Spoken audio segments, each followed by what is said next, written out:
paz de Cristo, povo de Deus. Vocês estão bem? Glória a Deus, né? Pessoal, hoje eu tava aqui, né, pela manhã, meditando no Senhor, fazendo devocional e conversando com Cristo sobre algumas aflições, algumas angústias, alguns planos. E aí eu fui meditar em Marcos, de capítulo número 7, e o Senhor, ele falou fortemente comigo sobre o que nós estamos pondo para fora. Em Marcos 7, de 1 a 23, vai falar sobre os fariseus e os mestres das leis irem encontrar com Cristo. E eles vão questionar Jesus por que os discípulos comiam com as mãos sujas, sendo que era uma tradição se lavar antes de alimentar. E Jesus vai dizer, olha, do que adianta você seguir uma tradição, mas o seu coração não seguir os mandamentos de Deus? E aí Jesus vai dizer que o que contamina não é o que entra, porque o que entra vai para o estômago e se não é bom para o corpo, sai. O que contamina é o que sai, porque se sai, saiu do coração. E aí o Senhor me perguntava, Deus me gritava em mim, Lara, o que tem no seu coração? Às vezes a gente acha que porque está consumindo coisas boas, dentro de nós também vai ter coisas boas, mas muitas das vezes o que consumimos, se o nosso coração não estiver aberto para receber aquilo, não vai transmitir o que se aprende. Quantas pessoas estão dentro da igreja, vivem dentro da igreja, mas não têm um coração e uma mente transformada? Quantas pessoas que consomem a Bíblia, que leem livros, sabe, de como ser cheio do Espírito Santo, como aprender a ser amigo de Cristo, como ajudar pessoas, mas não sabem ser. Porque o que contamina não é o que entra, é o que sai. Da mesma forma que o que purifica também não é o que entra, mas o que sai de nós. E para que entre algo bom em nós, a gente tem que estar vazio de nós. Aí eu ouvi um louvor da Suede que diz, esvazia-me de mim, Cristo. Porque se Deus está jogando coisas boas para dentro de nós, a gente está aprendendo e consumindo coisas boas, mas a gente está cheio de nós, a gente não vai conseguir ser cheio de Deus.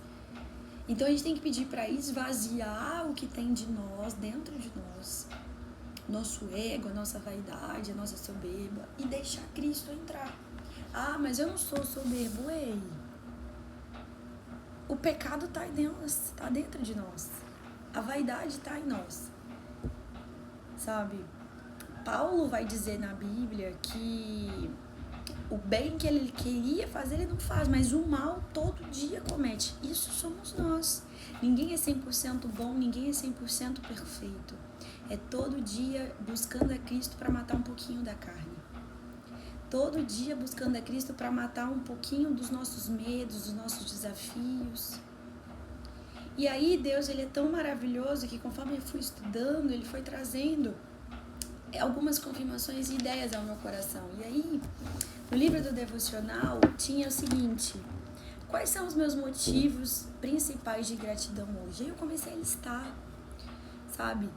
Porque quando você para pensar nas coisas boas ao invés das coisas ruins, você começa a estimular o seu coração e a sua mente a olhar para aquilo que é bom. Porque muitas das vezes a gente só fica olhando para as coisas ruins, a gente só fica olhando para os problemas, para os desafios, e aí você começa a trazer a ingratidão e começa a trazer desafios reais para dentro de você. Porque você começa a eliminar, a excretar tudo aquilo que não é bom. Agora, quando você começa a olhar o que eu tenho de bom na minha vida, o que eu quero que permaneça na minha vida, o que eu quero ser grata hoje a Jesus por ter, aí você começa a trabalhar diferente. E aí depois caminhou para a seguinte pergunta: promessas de Deus para minha vida. E aí tinha alguns guias de leitura que eu vou citar brevemente aqui, para a gente entender que o que contamina não é o que entra, mas é o que sai, mas você precisa esvaziar o que está dentro para deixar o de fora entrar e começar a transformar o que está dentro de você. Como assim, Lara? Olha só. Lá em João 10:10, a promessa de Deus pra gente é uma vida em abundância. Vai dizer que o maligno vem, o ladrão vem para roubar, matar e destruir. Mas o Senhor, Deus, vem para dar vida em abundância. Quando você começa a entender isso e pensar, você começa a buscar Deus. Então, como eu vivo essa vida em abundância? O que eu preciso fazer para viver essa vida em abundância? Você começa agora a perguntar a Deus para Ele te dar respostas e você começar a preencher isso dentro do seu coração.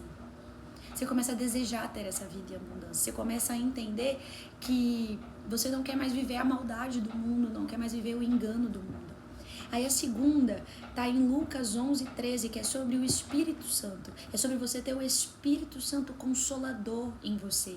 É Jesus dizendo, olha, vai ter o Espírito Santo de Deus com você todo dia, a cada momento. É só você clamar e Ele vai te responder. Aí você começa a buscar, então, a ter esse Consolador perto de ti. Aí João 16:33 vai falar sobre ter uma paz. Ei, no mundo terás aflições, mas tem de bom ânimo, porque eu venci o mundo. É Deus dizendo, a paz que você precisa estar em mim. A paz que você busca, você encontra em mim. Refrigério, acalento, sossego. Aí você começa, Deus, tira essa angústia. Você começa a pedir, Deus, tira a angústia então do meu peito. Deus, tranquiliza a minha alma, tranquiliza o meu ser, vai limpando. Aí você começa pedindo Deus para entrar e te mostrar a como viver essa promessa de paz. Aí Mateus 6 vai falar, 6:31-33 vai falar sobre provisão. Buscai primeiro as coisas do reino e todo o resto será acrescentado. Aí Deus vai dizer, por que você está preocupado se você vai ter dinheiro, se você vai ter como pagar isso, como viver aquilo, se vai ter alimento, se não. Aí você começa então a esvaziar, dizer, Deus, tira essa preocupação então do meu coração. Oh Deus, eu sei que ainda não abriu a porta, mas Pai, o Senhor é dono de todas as coisas. Eu vou ler mais a Tua palavra, eu vou buscar mais, eu vou para a igreja, eu vou orar, eu vou ouvir um louvor, eu vou adorar. Você começa a ir esvaziando conforme você vai lendo, porque você vai entendendo o direcionamento de Deus. E aí 1 João 2:25 vai falar sobre uma vida eterna. Em Cristo tem uma vida eterna. E em 1 João 1:9 vai falar sobre ter os seus pecados perdoados. Aí você começa a ver o quão pequeno você é e quão defeituoso você é, mas que Deus pode transformar. Você começa a pedir para Deus purificar você, para ir entrando dentro de você e tirando aquilo que não é bom. Depois em Tiago 1:12 vai falar sobre coroa da vida. Provérbios 14 vai nos ensinar sobre sabedoria, sobre edificar o nosso lar, sobre fazer a diferença no nosso meio. E em Malaquias 4:2 sobre justiça, uma justiça de Deus que vem, que guarda o que é justo, que protege o que é justo, que faz se cumprir nessa terra a promessa de Deus. Aí você começa a ter uma paz no coração.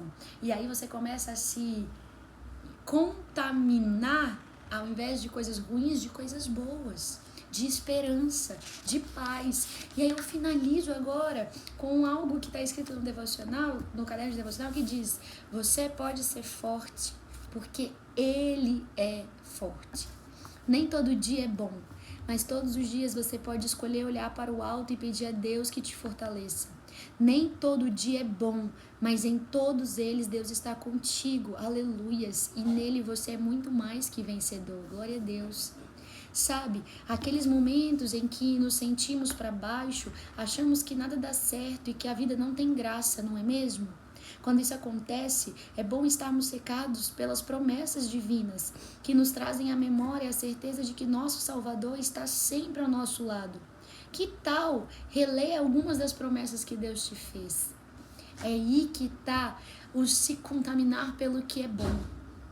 Porque se a gente só busca coisas más, se a gente só fica ruminando os problemas, a gente só vai expelir isso. Mas se a gente busca ouvir a voz de Deus, acalentar nele, sabe? Se aconchegar nele, de dentro de nós flui coisas muito boas, porque é Ele quem nos ensina, é Ele que nos capacita, é Ele que nos ajuda. E em Números 23:19 vai dizer, Deus não é homem para que minta e nem filho do homem para que se arrependa. Porventura diria ele e não faria, ou falaria e não confirmaria? É Deus nos dizendo, ei, confia em mim. Espera em mim. Ah, mas tem muito tempo que Deus prometeu e não se cumpriu. Mas se você olhar no tempo da promessa para quem você é hoje, quanta coisa Deus transformou em você. É porque Ele não prepara a promessa para você. Ele prepara você para receber a promessa, porque as coisas de Deus são boas, perfeitas e agradáveis. E Ele não vai te entregar nada que você não possa suportar viver ela. Amém? Então guarda isso no seu coração. O que contamina não é o que entra, mas é o que sai. E quem você tem sido? Você tem sido aquele que está se alimentando de coisas boas e expelindo coisas boas? Ou você tem sido aquele que mesmo se contaminando de coisas boas está expelindo coisas ruins? Às vezes as coisas não estão andando porque o seu coração ainda não está verdadeiramente em Cristo e transformado. Mas começa hoje a meditar nas promessas do Senhor, começa hoje a meditar nas coisas que o Senhor tem feito de bom e começa agradecendo. Agradecer é um bom ato de botar para fora aquilo que tem de melhor em nós. E o que tem de melhor em nós é Cristo. E Cristo tem feito tantas coisas por você e por mim. Começa a olhar pelo ar que você respira, pelo abrir de olhos do dia de hoje. Olha para o sol lindo que está lá fora, olha para os pássaros que voam. O alimento que você tem na mesa, só de estar vivo, já é um grande milagre. Glória a Deus. Amém.